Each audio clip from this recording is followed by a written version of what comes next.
जय श्री श्याम। आप सभी पर माँ लक्ष्मी जी की कृपा सदा बनी रहे। आप सभी के घर में सुख और समृद्धि के भंडार भरे रहें। आज के इस वीडियो में आप सुनेंगे वैभव लक्ष्मी की संपूर्ण व्रत कथा। एक बार एक बहुत बड़ा शहर था। इस शहर में लाखों लोग रहते थे। पहले के जमाने के लोग साथ साथ रहते थे और एक दूसरे के काम आया करते थे। लेकिन नए जमाने के लोगों का स्वरूप ही अलग सा है। वह सब अपने अपने काम में मग्न रहते हैं। किसी को किसी की कोई परवाह नहीं। घर के सदस्यों को भी दूसरे की परवाह नहीं होती। भजन कीर्तन भक्ति भाव दया माया परोपकार जैसे संस्कार कम हो गए हैं। शहर में बुराइयां बढ़ रही थी। शराब जुआ रेस व्यभिचार चोरी डकैती आदि बहुत से अपराध शहर में होते थे। कहावत है कि हजारों निराशा में एक आशा की किरण जरूर छिपी होती है। इसी तरह इतनी सारी बुराइयों के बावजूद भी शहर में कुछ अच्छे लोग भी रहते हैं। ऐसे अच्छे लोगों की गिनती में शीला और उसके पति की गृहस्थी मानी जाती थी और शहर के सभी लोग उनकी गृहस्थी की सराहना करते थे। शीला का गृहस्थ जीवन इस प्रकार हंसी खुशी चल रहा था। पर कहा जाता है कि कर्म की गति अटल है। विधाता के लिखे लेख को कोई नहीं समझ सकता। इंसान का नसीब पल भर में राजा को रंग और रंग को राजा बना देती है। शीला के पति को पूर्व जन्म के कर्म भोगने बाकी रह गए होंगे कि वह बुरे लोगों से दोस्ती कर बैठा। वह बस जल्द से जल्द करोड़पति बनने के सपने देखने लगा। इसलिए वह गलत रास्ते पर चल निकला और करोड़पति होने के बजाय रोडपति बन गया, यानी रास्ते पर भटकते भिखारी जैसी उनकी स्थिति हो गई थी। शहर में शराब जुआ रेस चरस गांजा आदि बुराइयां फैली हुई थी। उसमें शीला का पति भी फंस गया। दोस्तों के साथ उसे भी शराब की आदत हो गई। जल्द से जल्द पैसा वाला बनने की लालच में वह दोस्तों के साथ जुआ रेस भी खेलने लगा। इस तरह बचाया हुआ धन पत्नी के गहने सब कुछ उसके रेस जुए में गवा दिए थे। समय के बदलाव के साथ घर में दरिद्रता और भुखमरी फैल गई। सुख से खाने के बजाय 2 वक्त के भोजन के भी लाले पड़ गए और शीला को अब पति की गालियां खाने के समय आ गया था। शीला सुशील और संस्कारी महिला थी। उसको पति के बर्ताव से बहुत दुख हुआ, किंतु वह भगवान पर भरोसा करके बहुत बड़ा दिल रखकर इस दुख को सहने लगी। कहा जाता है कि सुख के बाद दुख और दुख के पीछे सुख आता ही है, इसलिए दुख के बाद सुख भी आएगा। ऐसा ही विश्वास कर शीला प्रभु भक्ति में लीन रहने लगी। इस तरह वह असहाय दुख सहते सहते प्रभु भक्ति में ही अपना समय बिताने लगी। अचानक एक दिन दोपहर में उसके द्वार पर किसी ने दस्तक दी। शीला सोच में पड़ गई, मुझ जैसे गरीब के घर इस वक्त कौन आया होगा। फिर से द्वार पर आए हुए अतिथि का सत्कार करना चाहिए, ऐसे आर्य धर्म के संस्कार वाली शीला ने खड़े होकर द्वार खोला तो एक माजी खड़ी थी। वे उम्र में बड़ी लगती थी, किंतु उनके चेहरे पर अलौकिक तेज दिख रहा था। उनकी आंखों में से मानो अमृत बह रहा हो। उनके भव्य चेहरे से करुणा और प्यार छलकता था। उनको देखते ही शीला के मन में अपार शांति छा गई। वैसे शीला इस मांझी को पहचानती नहीं थी, फिर भी उनके देखकर उनके रोम रोम में आनंद सा छा गया। शीला मांझी को अंदर के साथ घर में ले गई। घर में बिठाने के लिए कुछ भी नहीं था, इसलिए उसने सपूचा पर एक फटी हुई चादर पर उन्हें बिठाया। मांझी ने कहा, क्यों शीला, मुझे पहचाना नहीं? शीला ने सपूचा कर कहा, माँ, आपको देखते ही बहुत खुशी हो रही है, बहुत शांति हो रही है। ऐसा लगता है कि आप बहुत दिनों से मैं जिसे ढूंढ रही थी वह आप ही हैं, पर मैं आपको पहचान नहीं पाई। मांझी ने हंसकर कहा, क्यों भूल गई? हर शुक्रवार को लक्ष्मी जी के मंदिर में भजन कीर्तन होते हैं, तब मैं भी वहां आती हूँ। वहां हर शुक्रवार को हम मिलते हैं। पति जब से गलत रास्ते पर चला गया था तब से शीला बहुत दुखी हो गई थी और दुख की मारी अब वह लक्ष्मी जी के मंदिर में भी नहीं जाती थी। बाहर लोगों के साथ नजरें मिलाते भी उसे शर्म आती थी। उसके दिमाग पर जोर दिया, वह मांझी उसे याद नहीं आ रही थी। तभी मांझी ने कहा कि तू लक्ष्मी जी के मंदिर में कितने मधुर भजन गाती थी, अभी तू दिखाई नहीं देती, इसलिए मुझे लगा कि तू कहीं बीमार तो नहीं हो गई। यही सोचकर मैं तुझसे मिलने आ गई। मांझी के अति प्रेम से भरे शब्दों से शीला का हृदय पिघल गया। उसकी आंखों से आंसू आ गए। मांझी के सामने वह बिलख बिलख कर रोने लगी। यह देख मांझी शीला के नजदीक आई और उसकी सिसकती पीठ पर प्यार भरा हाथ फेर कर उसे संतावना देने लगी। मांझी कहने लगी, बेटी, सुख और दुख तो धूप छांव जैसे होते हैं। सुख के पीछे दुख आता है तो दुख के पीछे सुख जरूर आता है। धैर्य रखो बेटी, और तुझे क्या परेशानी है, अपने दुख की बात मुझे सुना। तेरा मन भी हल्का हो जाएगा और तेरा दुख का कोई उपाय भी मिल जाएगा। माँ जी की बात सुनकर शीला के मन को शांति मिली। उसने माँ जी से कहा, माँ जी, मेरी गृहस्थी में भरपूर सुख और खुशियाँ थी। मेरे पति भी सुशील थे। अचानक हमारा भाग्य हमसे रूठ गया। मेरे पति संगति में फंस गए, बुरी आदतों के शिकार हो गए, अपना सब कुछ गवा बैठे। अब हम रास्ते के भिखारी जैसे बन गए हैं। यह सुनकर माँ जी ने कहा, ऐसा कहा जाता है कि कर्म की गति न्यारी होती है। हर इंसान को अपने कर्म भुगतने ही पड़ते हैं। इसलिए बेटी, तू चिंता मत कर। अब तुम कर्म भुगत चुकी हो, अब तुम्हारे सुख के दिन अवश्य आएंगे। तू तो माँ लक्ष्मी जी की भक्त है। माँ लक्ष्मी जी को प्रेम और करुणा के अवतार हैं। वे अपने भक्तों पर हमेशा ममता रखती हैं। इसलिए तू धैर्य रख, माँ लक्ष्मी जी का व्रत कर, इससे सब कुछ ठीक हो जाएगा। माँ लक्ष्मी जी का व्रत करने की बात सुनकर शीला के चेहरे पर चमक आ गई। उनसे माँ से पूछा, माँ लक्ष्मी जी का व्रत कैसे किया करते हैं, वह मुझे समझाइए, मैं यह व्रत अवश्य करूंगी। माँ जी बोली, बेटी, माँ लक्ष्मी जी का व्रत बहुत सरल है। उसे वरलक्ष्मी व्रत या वैभव लक्ष्मी व्रत भी कहा जाता है। यह व्रत करने वाले की सब मनोकामनाएं पूर्ण होती हैं। वह सुख संपत्ति और यश प्राप्त करता है। ऐसा कहकर माँ जी वैभव लक्ष्मी व्रत की विधि कहने लगी। बेटी, वैभव लक्ष्मी व्रत वैसे तो सीधा साधा व्रत है, किंतु कई लोग इस व्रत का गलत तरीके से करते हैं, इसलिए उसका फल भी नहीं मिलता। कई लोग कहते हैं कि सोने के गहने की हल्दी कुमकुम से पूजा करो, बस व्रत हो गया, पर ऐसा नहीं है। कोई भी व्रत शास्त्रीय विधि से करना चाहिए, तभी उसका फल मिलता है। सच्ची बात यह है कि सोने के गहनों का विधि से पूजन करना चाहिए। व्रत की उपात विधि भी शास्त्रीय विधि से करनी चाहिए। यह व्रत शुक्रवार को करना चाहिए। प्रातः काल स्नान करके स्वच्छ कपड़े पहनो और सारा दिन जय माँ लक्ष्मी का स्मरण करते रहो। किसी की शिकायत नहीं करनी चाहिए। शाम को पूर्व दिशा में मुंह करके आसन पर बैठ जाओ। सामने चौकी रखकर उस पर रुमाल रखो। रुमाल पर चावल का आटा का ढेर करो। उस ढेर पर पानी से भरा तांबे का कलश रखकर कलश पर एक कटोरी रखो। उस कटोरी में एक सोने का गहना रखो। सोने का ना हो तो चांदी का भी चलेगा, चांदी का ना हो तो नगद रुपया भी चलेगा। बाद में घी का दीपक जलाकर धूप जलाकर रखो। माँ लक्ष्मी जी के बहुत स्वरूप है और माँ लक्ष्मी जी को त्रियंत्र अत्यंत प्रिय है। इसलिए वैभव लक्ष्मी व्रत में पूजन विधि करते समय सबसे पहले त्रियंत्र और लक्ष्मी जी के विविध स्वरूपों का सच्चे दिल से दर्शन करो। उसके बाद लक्ष्मी सतवन का पाठ करो। बाद में कटोरी में रखे हुए गहने या रुपए को हल्दी कुमकुम और चावल चढ़ाकर पूजा करो। लाल रंग का फूल चढ़ाओ। शाम को कोई मीठी चीज बनाकर उसका प्रसाद रखो। अगर ना हो तो शक्कर या गुड़ भी चल सकता है। फिर आरती करके 11 बार सच्चे मन से जय महालक्ष्मी बोलो। बाद में 11 या 21 शुक्रवार यह व्रत करके दृढ़ संकल्प माँ के सामने करो और अपनी जो मनोकामना हो वह पूरी करने को माँ लक्ष्मी जी से विनती करो।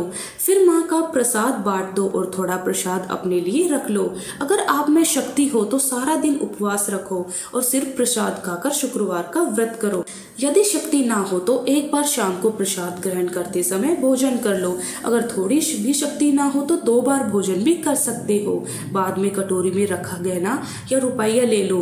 कलश में रखा जल किसी पौधे में डाल दो। चावल पक्षियों को डाल दो। इसी तरह शास्त्रीय विधि से व्रत करने से उसका फल अवश्य मिलता है। इस व्रत के प्रभाव से सब प्रकार की विपत्ति दूर होकर आप आदमी धनवान बन जाता है। संतान न हो तो संतान की प्राप्ति होती है। सौभाग्यवती स्त्री का सौभाग्य अखंड रहता है। कुंवारी लड़की को मन भावन पति मिलता है। शीला यह बात सुनकर प्रसन्न हो गई। फिर पूछा, माँ जी, आपने वैभव लक्ष्मी व्रत की जो शास्त्रीय विधि बताई है वैसे तो मैं अवश्य करूंगी, किंतु उसकी उद्यापन विधि किस तरह करनी चाहिए यह भी कृपा करके कहिए। माँ जी ने कहा, 11 या 21 जो मन्नत मानी हो उतने शुक्रवार यह वैभव लक्ष्मी व्रत पूरी श्रद्धा से और भावना से करना चाहिए। व्रत के आखिरी शुक्रवार को खीर या नैवेद्य रखो। पूजन हर शुक्रवार को जैसे करते हैं वैसे ही करना चाहिए। पूजन विधि के बाद श्रीफल फोड़ो और कम से कम 7 कुंवारी सौभाग्यशाली स्त्रियों को कुमकुम का तिलक करके वैभव लक्ष्मी व्रत की एक पुस्तक उपहार में देनी चाहिए। सबको खीर का प्रसाद देना चाहिए। फिर धन लक्ष्मी स्वरूप, वैभव लक्ष्मी स्वरूप महालक्ष्मी जी की छवि को प्रणाम करें। माँ लक्ष्मी जी का यह स्वरूप वैभव देने वाला है। प्रमाण करके मन ही मन सच्चे मन से माँ की प्रार्थना करते समय कहे कि हे माँ धन लक्ष्मी, हे माँ वैभव लक्ष्मी, मैंने सच्चे हृदय से आपका व्रत पूर्ण किया है। हे माँ हमारी मनोकामना पूर्ण कीजिए, हम सबका कल्याण कीजिए। जिसे संतान न हो उसे संतान देना, सौभाग्यशाली स्त्री का सौभाग्य अखंड रखना, कुंवारी लड़की को मनभावन पति देना। आपका यह चमत्कारी वैभव लक्ष्मी व्रत जो करे उसकी सब विपत्ति दूर रखना, माँ सबको सुखी करना। हे माँ आपकी महिमा अपरंपार है। माँ जी के मुंह से वैभव लक्ष्मी व्रत की शास्त्रीय विधि सुनकर शीला भाव विभोर से उठी। उसे लगा मानो सुख का नया रास्ता मिल गया हूँ। उसने आंखें बंद करके मन ही मन उसी क्षण संकल्प लिया, हे वैभव माँ लक्ष्मी, मैं माँ जी के कहे अनुसार श्रद्धा पूर्वक शास्त्रीय विधि से वैभव लक्ष्मी व्रत 21 शुक्रवार तक रखूंगी और व्रत की शास्त्रीय रीति के अनुसार उद्यापन भी करूंगी। शीला ने संकल्प करके जब आंखें खोली तो सामने कोई नहीं था। वह हैरान हो गई। माँ जी कहाँ गई? माँ जी और कोई नहीं बल्कि साक्षात लक्ष्मी जी ही थी। दूसरे दिन शुक्रवार था। प्रातःकाल स्नान करके स्वच्छ कपड़े पहनकर शीला मन ही मन श्रद्धा और पूरे भाव से जय माँ लक्ष्मी का ही मन में स्मरण करने लगी। सारा दिन किसी की शिकायत नहीं की। शाम हुई तो हाथ पांव मुंह धोकर शीला पूर्व दिशा की ओर मुंह कर बैठ गई। घर में पहले तो सोने के बहुत से गहने थे, पर पति ने गलत रास्ते पर चलकर सब गिरवी रख दिए। नाक की कील बच गई थी। नाक की कील निकालकर उसे धोकर शीला ने एक कटोरी में रख दी। सामने पाटे पर रुमाल रखकर मुट्ठी भर चावल ढेर किया। उस पर तांबे का कलश जल भरकर रखा। उसके ऊपर कील वाली कटोरी भी रख दी। विधि पूर्वक बंधन सत्वन पूजन वगैरह किया। उसमें घर में थोड़ी शक्कर थी, वह प्रसाद में रखकर वैभव लक्ष्मी व्रत किया। यह प्रसाद उसने पहले पति को खिलाया। प्रसाद खाते ही पति के स्वभाव में फर्क पड़ गया। उस दिन उसने शीला को मारा नहीं, सताया भी नहीं। शीला को बहुत आनंद हुआ। उसके मन में वैभव लक्ष्मी व्रत के प्रति श्रद्धा बढ़ गई। शीला ने पूर्ण श्रद्धा भाव से 21 शुक्रवार तक व्रत किया। 21वें शुक्रवार को विधि पूर्वक उद्यापन विधि करके 7 स्त्रियों को वैभव लक्ष्मी व्रत की 7 पुस्तकें उपहार में दी।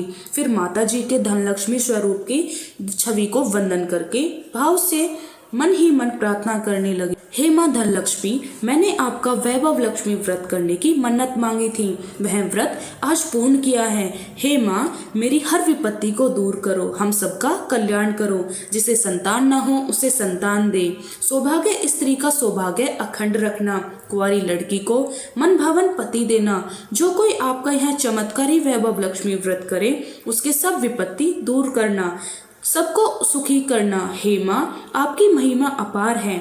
ऐसा बोलकर लक्ष्मी जी के धन लक्ष्मी स्वरूप की छवि को उसने प्रणाम किया।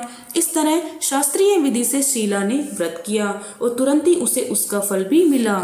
उसका पति सही रास्ते पर चलने लगा और अच्छा आदमी बन गया। कड़ी मेहनत करने के बाद वह व्यवसाय करने लगा। धीरे धीरे समय बदला और उसने शीला के गिरवी रखे गहने भी छुड़ा लिए। अब घर में धन की बाढ़ सी आ गई थी। घर में पहले जैसी सुख शांति छा गई थी। वैभव लक्ष्मी व्रत का प्रभाव देखकर मोहल्ले की दूसरी स्त्रियां भी शास्त्रीय विधि से वैभव लक्ष्मी का व्रत करने लगी। हे माँ धन लक्ष्मी, आप जैसे शीला पर प्रसन्न हुई उसी तरह आपका व्रत करने वाले सब पर प्रसन्न होना, सबको सुख शांति देना। जय धन लक्ष्मी, जय माँ वैभव लक्ष्मी। अब हम सुनेंगे माँ लक्ष्मी जी की आरती। ओम जय लक्ष्मी माता, मैया जय लक्ष्मी माता, तुमको निश दिन सेवत, मैया जी को निश दिन सेवत, हर विष्णु विधाता। ओम जय लक्ष्मी माता, उमा रमा ब्रह्माणी, तुम ही जग माता, मैया तुम ही जग माता। सूर्य चंद्रमा धावत, नारद ऋषि गाता।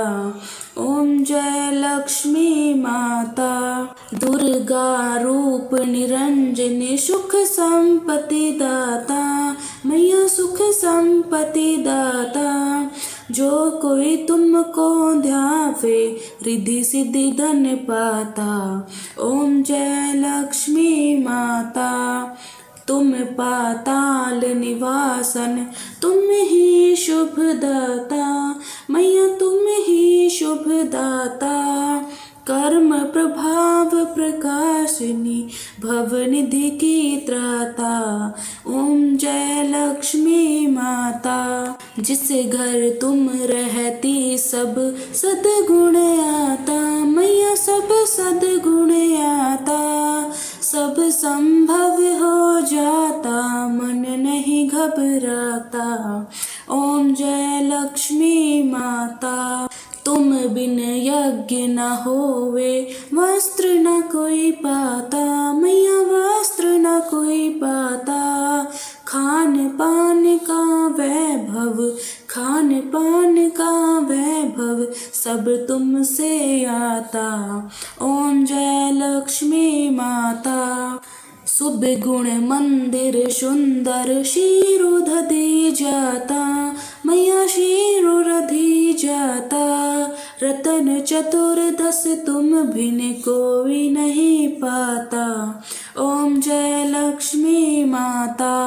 माँ लक्ष्मी जी की आरती जो कोई नर गाता। मैया जो कोई नर गाता, उर आनंद समाता, पाप उतर जाता। ओम जय लक्ष्मी माता। ओम जय लक्ष्मी माता। मैया जय लक्ष्मी माता। तुमको निस दिन सेवत, तो मैया जी को निस दिन सेवत, हर विष्णु विधाता। ओम जय लक्ष्मी माता। जय लक्ष्मी माता। उम्मीद है यह वीडियो आपको पसंद आई होगी। अगर पसंद आई तो चैनल को लाइक शेयर सब्सक्राइब करना ना भूलें।